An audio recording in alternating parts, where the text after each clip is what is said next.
Bantu subrek, like dan komen ya teman-teman. Terima kasih. Tadi kata Pak Ustadz bahwa orang Islam sendiri itu yang berbuat dosa, yang hidup dalam dosa, tentunya tidak bisa dijamin oleh Nabi Muhammad. Bahkan mereka dulu harus masuk ke neraka. Bagaimana itu Pak Ustadz? Mereka harus masuk ke neraka dulu. Disucikan atau bagaimana? Atau langsung masuk surga? Atau seperti apa? Karena semua orang tentunya sudah melakukan dosa dan kesalahan. Oke Bang, Anda mengatakan bahwa Yesus itu untuk semua orang. Saya tidak cari untuk semua orang. Yang saya cari itu dari tadi ya Bang ya, di mana Yesus menjamin khususnya Kristen masuk surga. Kalau Yohanes nomor 14 pasal 14 nomor 6, saya tahu, akulah jalan kebenaran dan hidup. Tidak akan ada yang sampai kepada Bapa tanpa melalui aku. Saya tahu itu. Di situ tidak ada bersinggungan langsung dengan Kristen, nggak ada. Ya, yang saya cari itu seperti Nabi Muhammad tadi menjamin umat Islam masuk surga. Adakah Yesus berkata, "Aku menjamin Kristen masuk surga"? Itu yang saya tanyakan. Ya. Gimana caranya memperoleh hidup yang kekal, kata Yesus? Mari kita buka. Ya, kayak gini. Ya. Nih. Inilah hidup yang kekal itu, yaitu mereka mengenal Engkau satu-satunya Allah yang benar dan mengenal Yesus Kristus yang telah Engkau utus. Yohanes 17 nomor 3. Jadi, kalau Anda ingin hidup yang kekal, ya Bang ya, ingin hidup yang kekal, maka akui Yesus itu sebagai utusan Tuhan, bukan sebagai Tuhan itu sendiri. Nggak ada kayak gitu. Akui Yesus itu sebagai utusan Tuhan sesuai dengan yang dikatakan oleh Yesus. Aku ini utusan, aku ini hamba Tuhan, kata Yesus. Aku bersyukur kepada Tuhan. Ya, ikuti, percaya kepada Yesus bahwa dia itu bukan Tuhan, tapi dia adalah utusan Tuhan. Berkaitan pertanyaan Anda, bagaimana orang-orang di luar agama Islam seperti Hindu Buddha? Bang, sekarang Islam ini sudah terdengar seluruh bumi ya Bang ya. Tidak ada alasan lagi untuk tidak menerima agama Islam. Karena Allah Subhanahu wa Ta'ala sejak dulu mengutus rasul-rasulnya sampai rasul terakhir Nabi Muhammad Sallallahu Alaihi Wasallam. Jadi jangan disalahkan Allah ketika memasukkan Anda ke neraka, ya. Ketika Allah memasukkan Anda ke neraka, lalu Anda protes, gak bisa. Pasti Allah tanya, apakah sudah datang berita keselamatan kepada kamu, yaitu agama Islam. Abang sekarang sudah mendengar agama Islam, ya. Jadi seperti itu, siapapun di luar agama Islam, ya maka semua nasibnya sudah saya jelaskan dalam Al-Quran saya seperti apa nasibnya, baik itu Hindu, Buddha dan yang lainnya. Kan di situ ada dua, innalladzina kafaru min ahlil kitabi wal musyrikina, dan orang-orang musyrik gitu. Musyrik itu global, yang bertuhankan selain Allah gitu. Ya, jadi Bang, kalau mau hidup yang kekal, ya sekali lagi, akui Yesus sebagai utusan Tuhan, bukan sebagai Tuhan itu sendiri. Berkaitan dengan apa yang Anda katakan, Nabi Muhammad tidak dapat menolong. Jawabannya betul. Kalau anaknya berbuat dosa, ya Sayyidah Fatimah berbuat dosa, habis itu Siti Fatimah, Sayyidah Fatimah disiksa, Nabi tidak bisa membela Fatimah, nggak bisa, karena atas dosa dia, ya. Kalau untuk masalah dosa Bang, tanggung sendiri-sendiri. Nabi pun tidak bisa membela apa? Membela sanak keluarganya. Itu hadis yang Anda bawakan itu, ya. Nih. Bentar ya teman-teman.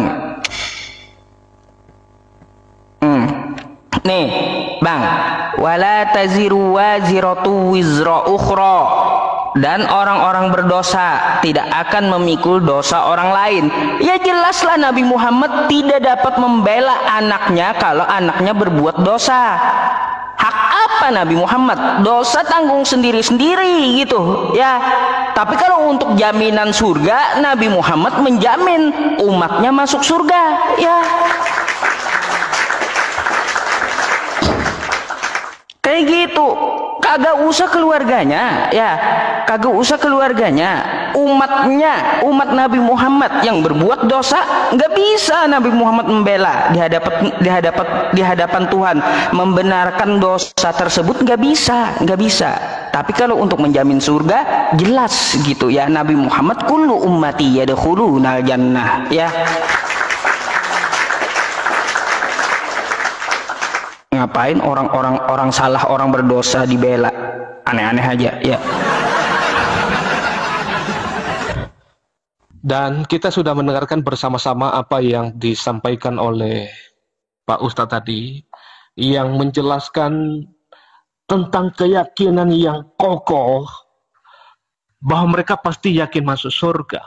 Tetapi walaupun tadi saya sudah bacakan itu satu hadis yang menyatakan bahwa memang Nabi Muhammad sendiri itu tidak dapat menyelamatkan putrinya sendiri. Tetapi dengan yakin menyatakan Pak Ustadz bahwa seluruh orang akan masuk surga dan tentunya tertunjuk kepada orang Kristen. Tetapi bertolak belakang dari apa yang dia sampaikan. Ternyata yang ditunjuk itu bukan saja hanya orang Kristen yang disebutkan dari teks Al-Quran tadi. Ternyata mereka sendiri juga yang tidak bisa untuk pasti akan masuk neraka itu sendiri. Nah, jadi tetapi walaupun dia berkata tadi bahwa mengatakan bahwa dia menjamin secara total, secara khusus dan menyebutkan orang Islam itu pasti masuk surga. Itu secara spesifik. Itu begitu pernyataan Pak Yusuf. Tetapi di sisi lain juga dia menyatakan bahwa ternyata umatnya, bahkan anaknya sendiri, dia tidak dapat menolongnya. Dan ada beberapa lagi teks yang akan boleh saya bawakan ya. Ada banyak sekali saya teks-teks di sini. Nah, jadi ini adalah sesuatu hal yang kontroversial, tentunya yang kontradiksi dari pernyataan Pak Ustadz. Yang menyatakan bahwa orang kafir yang mempercayai 3 tapi 1 itu pasti. Tetapi di sisi lain dia berkata bahwa orang Islam dijamin masuk surga. Tetapi anaknya tidak bisa dijamin. Bagaimana hal itu? Nah, ini adalah sesuatu hal yang berbeda. Tetapi saya coba menjelaskan ya tentang ini tadi. Memang saya mesti harus berkata, di dalam Yohanes pasal 14 ayat yang ke-6, tidak disebutkan di sana bahwa nama Kristen. Karena kata Kristen itu sendiri itu pengertiannya beda. Dan tidak masuk dalam pembahasan ini. Kata Kristen itu nanti beberapa tahun kemudian itu baru muncul. Jadi tidak ada hubungannya tentang teks yang saya baca. Itu lain pembahasan sendiri. Kalau bicara tentang kata atau pengertian daripada Kristen itu sendiri. Tetapi saya mau katakan bahwa Yesus atau yang dikenal oleh saudara saya orang Islam, Isa Al-Masih, itu bukan hanya untuk kami sebagai pengikut Kristus, tetapi juga bagi Anda, milik Anda juga, kepunyaan Tuhan Yesus juga, seluruhnya Anda. Jadi Yesus hadir ke dunia bukan hanya untuk kami sebagai orang Kristen, sebagai pengikutnya, tetapi juga untuk Anda semuanya keseluruhan. Tetapi syaratnya, you semua harus percaya, menerima Dia sebagai Tuhan dan Juru Selamat. Nah, kita akan bahas nanti itu jauh lagi, beda temanya. Mengapa dia harus datang ke dunia? Itu tema yang beda. Mengapa dia harus mati di atas kayu salib? Itu tentu tema yang beda. Tetapi saya mau tegaskan bahwa Yesus untuk semua orang, bukan hanya untuk orang Kristen. Dengan syarat adalah harus beriman dan percaya kepadanya dan bertobat dari hidup yang lama, dari hidup segala dosa. Maka surga milik saya dan milik Anda semua. Dan saya mau ulangi sekali lagi, ternyata kata Pak Yusuf itu bertolak belakang dari apa yang dia sampaikan. Muhammad menjamin orang Islam masuk surga, tetapi anaknya sendiri, bahkan juga kalangan mereka sendiri, tetap masuk neraka juga ternyata.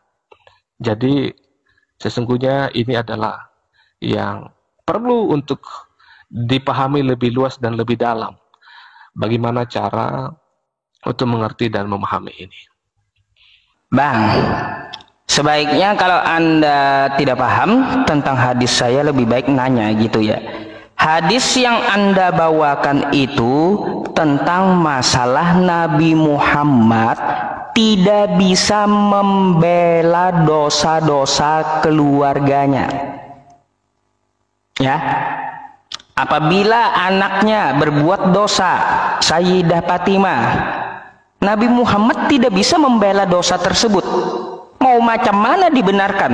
Ya, Sayyidah Fatimah mencuri ibaratnya, lalu dibela oleh Nabi Muhammad, dibenarkan mencuri itu. Nggak bisa bang, itu maksud hadisnya. Nggak bisa dibenarkan kesalahan itu.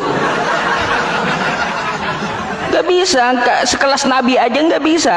Saya pun dengan anak saya mencuri, saya nggak bisa membenarkan pencurian itu di hadapan Allah, nggak bisa gitu. Nah, itu maksudnya. Jadi hadis yang Anda bawa itu tidak berkaitan tentang masalah jaminan surga. Hadis surga ya surga, hadis masalah dosa ya dosa gitu. Jangan Anda campur aduk dan Anda tidak paham lalu Anda campur aduk. Apakah saya membenarkan anak saya mencuri di hadapan Allah? Ya, dia berdosa, dia mencuri.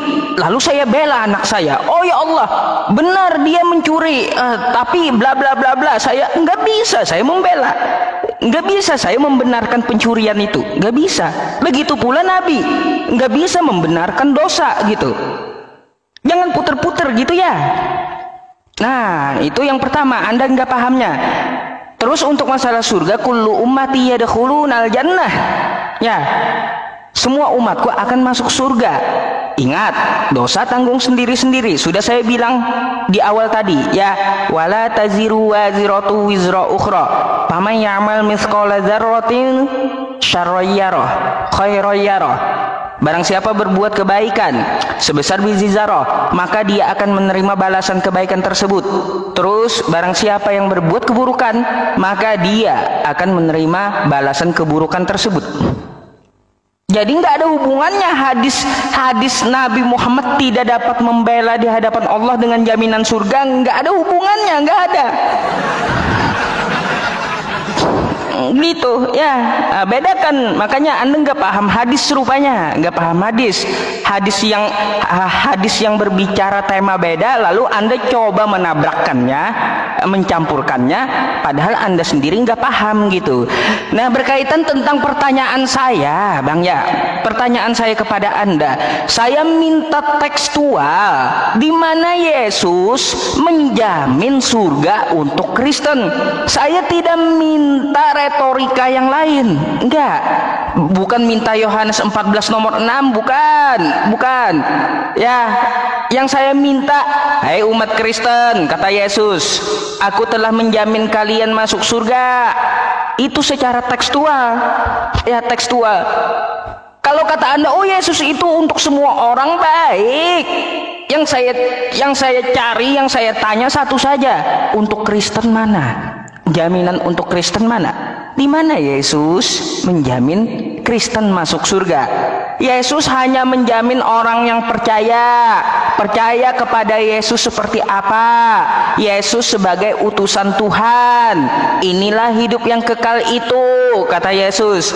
Mereka mengenal Engkau satu-satunya Allah yang benar, dan mengenal Yesus Kristus yang telah Engkau utus. Akui Dia sebagai utusan, bukan sebagai Tuhan. Kalau kita akui Dia sebagai utusan, bukan Tuhan, maka kita akan memperoleh hidup yang kekal. Nah, kalau Anda menuhankan Yesus, tidak ada kehendak Bapa di sorga untuk menyembah dan menuhankan Yesus. Nggak ada, Bang. Jadi saya cari dulu, di mana sih Yesus ini katanya menjamin semua orang. Jaminan untuk Kristen ada nggak? Khusus untuk Kristen. Aku menjamin Kristen masuk surga, atau aku tinggalkan Kristen sebagai agamamu. Kan kalau kita ada tuh ya teman-teman ya, ada di dalam Al-Maidah ayat ketiga, Al-yawma akmaltu lakum dinakum wa atmamtu alaikum ni'mati wa raditu lakumul Islam madina. Pada hari ini telah kusempurnakan agamamu untukmu, dan telah aku cukupkan nikmatku untukmu, dan telah aku ridhoi Islam sebagai agamamu. Nah, sekarang saya mau tanya dalilnya di mana? Yesus menjamin masuk surga untuk Kristen. Ya.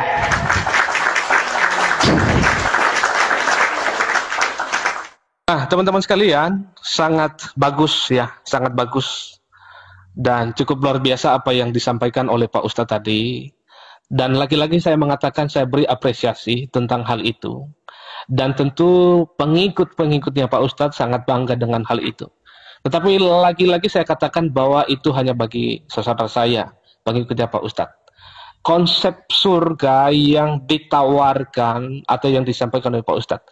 Tapi lagi-lagi saya mengatakan bahwa saya sudah mengatakannya tadi, bahwa Yesus secara spesifik tidak menyebutkan kata Kristen, karena kata Kristen itu sendiri itu belakangan setelah Yesus naik ke surga.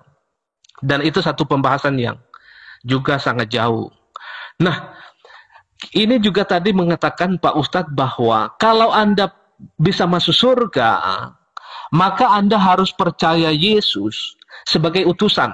Nah, ini juga satu pembahasan yang lain lagi. Karena apa? Kami percaya Yesus itu adalah bukan hanya Tuhan saja, tetapi kami percaya Yesus itu adalah Nabi. Ingat lagi, saya sebutkan sekali lagi. Anda tidak salah dengar. Kami percaya dan mengakui Yesus adalah Nabi. Karena Dia adalah juga sebagai penyambung lidah Allah yang menyampaikan pesan-pesan kepada seluruh umat manusia. Maka kami percaya itu. Tetapi bukan hanya itu saja kami percaya Dia sebagai Nabi. Tetapi kami juga percaya Dia sebagai imam. Sebagai perantara di mana Dia nanti mati di atas kayu salib. Sebagai imam. Tetapi kami percaya Dia adalah raja di atas segala raja. Nah, itu membuktikan Dia bangkit naik ke surga. Dan sekarang Dia sedang di surga, dan Dia nanti akan datang yang kedua kali. Nah, itu adalah satu topik-topik yang jauh, yang sangat panjang untuk dibicarakan. Tetapi saya mengatakan bahwa di konteks ini, dalam pembicaraan ini, saya dan tentunya orang Kristen semua mengakui Yesus Tuhan Juru Selamat. Tetapi itu berlaku untuk semua orang. Bukan hanya untuk saya, dan bukan juga hanya untuk orang Kristen saja, tetapi untuk Anda semua, tetapi dengan syarat Anda harus bertobat, menerima Tuhan Yesus sebagai Tuhan dan Juru Selamat Anda. Maka bagian Anda dan bagian saya adalah pasti kita bersama-sama masuk surga. Nah, itu jelas. Nah, tetapi ada satu lagi yang menyatakan tadi Pak Yusuf, menyatakan bahwa ternyata dosa dari keluarga, dari anak atau putri daripada Muhammad sendiri itu tidak bisa menolong dia untuk bisa menikmati surga. Memang ada ayat yang lain juga yang akan saya boleh sebutkan di sini Pak Ustadz, nanti boleh dicari ya. Di surah Al-Quran itu di pasal 2 ya. Pasal 2 ayat yang ke-81. Itu yang berbunyi demikian, artinya di sana dikatakan bahwa bukan demikian yang benar, barang siapa berbuat dosa dan ia telah diliputi oleh dosanya, mereka itulah penghuni neraka, mereka kekal di dalamnya. Saya ulang sekali lagi. Ya, bukan demikian yang benar. Barang siapa berbuat dosa dan ia telah diliputi oleh dosanya, mereka itulah penghuni neraka, mereka kekal di dalamnya. Ayat ini secara pemahaman saya secara singkat yang menunjukkan bahwa siapa yang tidak bisa berbuat dosa, siapa yang tidak pernah berbuat dosa, siapa yang tidak pernah berbohong, siapa yang tidak pernah mencuri, siapa yang tidak pernah berzina, siapa yang tidak pernah melakukan kejahatan, maka kalau mereka melakukan kejahatan tentu mereka akan kekal di dalam neraka. Tetapi berbeda dengan Kristus, kita percaya Yesus. Bang, waktunya habis bang. Oh sudah habis. Oke, yuk lanjut. Iya Pak Ustaz.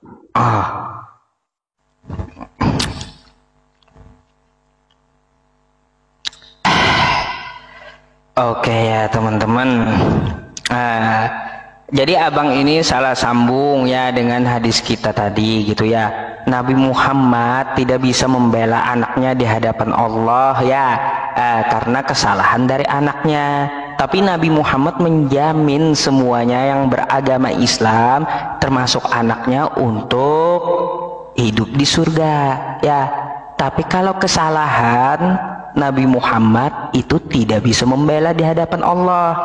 Masa kalau orang punya salah, mencuri, dibenarkan oleh Nabi? Enggak bisa ya. Tapi Nabi Muhammad ya menjamin hidup yang kekal untuk anaknya.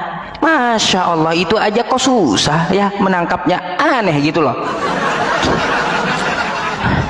Iya, kalaunya anaknya bikin salah, mencuri, nggak bisa Rasul kita bela ya. Tapi Rasul Rasul kita menjamin anaknya untuk hidup di surga gitu. Kullu ummati yadkhulunal jannah illa man aba. Sudah saya ulang-ulang gak paham-paham, bedakan antara dosa dan jaminan surga gitu ya. Nah, jadi siapapun, kesalahan apapun tidak akan bisa dibela oleh seorang nabi kalau umatnya atau keluarganya melakukan dosa. Ya, tidak bisa nabi tersebut melindungi atau membenarkan dosa tersebut.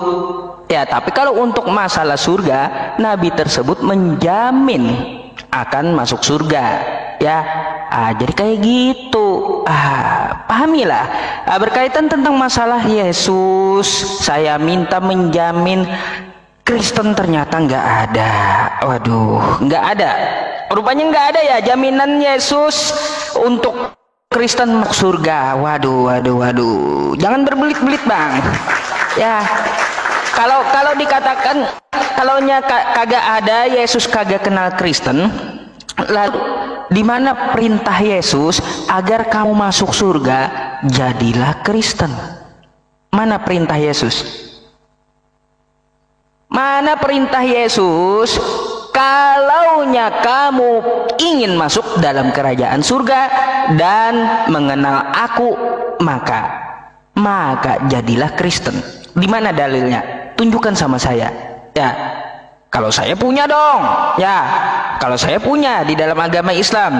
Ya ayyuhalladzina amanu taqullaha haqqa tuqatih wa la tamutunna illa wa antum muslimun. Ya, janganlah kamu mati kecuali dalam keadaan Islam. Dalam keadaan beriman. Jadi, ya Bang ya, kalau kami ada gitu jaminan masuk surga, termasuk di dalam hadis dari Nabi Muhammad. Sekarang Yesus ini sudah tidak menjamin Kristen. Sekarang coba saya tanya dulu dah, di mana Yesus menyuruh Anda menjadi Kristen? Coba itu dulu dah. Itu dulu. Di mana Yesus menyuruh Anda menjadi Kristen? Karena Yesus tidak pernah mengenal kekristenan. Makanya kalau kita baca di Matius 7 nomor 21 sampai 23, pada hari terakhir aku akan berterus terang kepada mereka, ya, enyahlah kalian semua, kalian adalah pembuat kejahatan, kata Yesus. Jadi Bang, Yesus itu diutus hanya untuk orang Yahudi, Bani Israel. Matius 15 nomor 24. Coba Anda baca, aku diutus untuk domba yang hilang dari Bani Israel, bukan Bani Asia. Bukan Bani Asia gitu ya. Bukan Bani Asia. Coba buka Matius 15 nomor 24 tuh ya. Dia diutus hanya untuk Bani Israel, bukan untuk Anda, bukan untuk Bani Indonesia, bukan untuk Bani Tionghoa, bukan untuk Bani Batak, bukan. Gitu. Yesus hanya untuk orang Israel. Nah, makanya saya cari di mana Yesus menjamin hidup yang kekal untuk Kristen. Ternyata nggak ada. Anda berbelit-belit. Terus sekarang coba saya minta carikan di mana dalilnya Yesus menyuruh agar Anda jadi Kristen. Silahkan dijawab secara tekstual. Oke?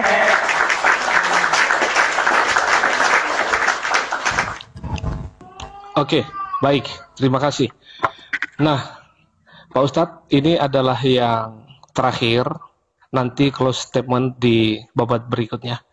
Karena ini sudah mulai kritis baterai saya.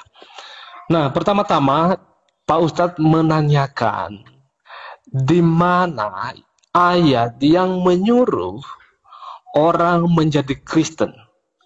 Lagi-lagi saya memberikan jempol atas pertanyaan ini, tetapi jempol yang terbalik. Karena kenapa? Itu kata Kristen sendiri, itu pemahaman yang lain. Karena kenapa? Kata Kristen itu sendiri adalah setelah Yesus naik ke surga. Jadi pengertian kata Kristen itu sendiri adalah orang yang percaya atau orang yang mengikut Yesus. Jadi itu nggak nyambung pertanyaan itu kalau ditanya di mana ayatnya menyuruh Yesus menyuruh menjadi Kristen. Kata Kristen itu sendiri itu pengertiannya lain, itu tidak nyambung dengan pertanyaan itu, di mana Yesus? Sedangkan kata Kristen itu sendiri adalah berbeda. Nah, ini adalah dua hal yang berbeda. Mempertanyakan di mana Yesus menyuruh menjadi Kristen. Tetapi kata Kristen itu pengertiannya beda, pengikut Yesus. Nah, ini adalah yang terbalik. Nah, bicara tentang bahwa tadi Pak Ustadz memberikan satu argumen bahwa Yesus hanya diutus untuk orang Yahudi. Nah, ini tentunya satu tema yang lain, dan secara singkat saja tentu saya akan menjawab ini secara singkat, dan tidak perlu diteruskan karena ini lain pembahasan sendiri. Itu tema yang besar. Dalam Matius pasal 11 ayat yang ke-28 dikatakan bahwa marilah kepadaku semua yang letih lesu dan berbeban berat. Aku akan memberikan kelegaan kepadamu. Ini adalah kata Yesus secara universal. Kata Yesus berkata, marilah kepadaku semua yang letih lesu. Semua Anda yang mengalami pergumulan, persoalan, yang putus asa, yang bingung kemana nanti kalau mati, atau apapun persoalan Anda, maka Yesus mengajak Anda, marilah kepadaku semua, bukan hanya kepada orang Israel, tetapi kepada semua makhluk, secara khusus orang yang ada di dunia ini, mengajak, marilah kepadaku semua yang letih lesu dan berbeban berat, aku akan memberikan kelegaan kepadamu. Jelas bahwa Yesus mengajak saya, bukan hanya orang Kristen, tetapi semua yang mengalami pergumulan. Ya, di luar sana ada banyak orang yang sudah putus asa, sudah banyak pergumulan, hidup dalam dosa, tetapi ketika mereka sudah lelah, sudah capek dengan segala pergumulan hidup yang luar biasa, tetapi ketika mereka datang kepada Kristus, maka mereka akhirnya mendapatkan sukacita, damai sejahtera, dan lebih daripada itu, ketika mereka sungguh-sungguh percaya kepada Kristus, maka memperoleh anugerah keselamatan itu. Seperti yang tertulis tadi itu di ayat di dalam Yohanes pasal 14 ayat yang ke-6. Ya, aku jalan dan kebenaran dan hidup. Tidak ada seorang pun, siapapun, tidak ada seorang pun yang sampai kepada Allah kecuali harus beriman dan percaya kepada Kristus. Nah, itu ada sesuatu hal yang tentu menarik dan luar biasa. Nah, lagi-lagi ini adalah sesuatu hal, dan ternyata tadi kata Pak Ustadz bahwa orang Islam sendiri itu yang berbuat dosa, yang hidup dalam dosa, tentunya tidak bisa dijamin oleh Nabi Muhammad. Bahkan mereka dulu harus masuk ke neraka. Bagaimana itu Pak Ustadz? Mereka harus masuk ke neraka dulu. Disucikan atau bagaimana? Atau langsung masuk surga? Atau seperti apa? Karena semua orang tentunya sudah melakukan dosa dan kesalahan. Bantu, subrek, like dan komen ya teman-teman. Terima kasih.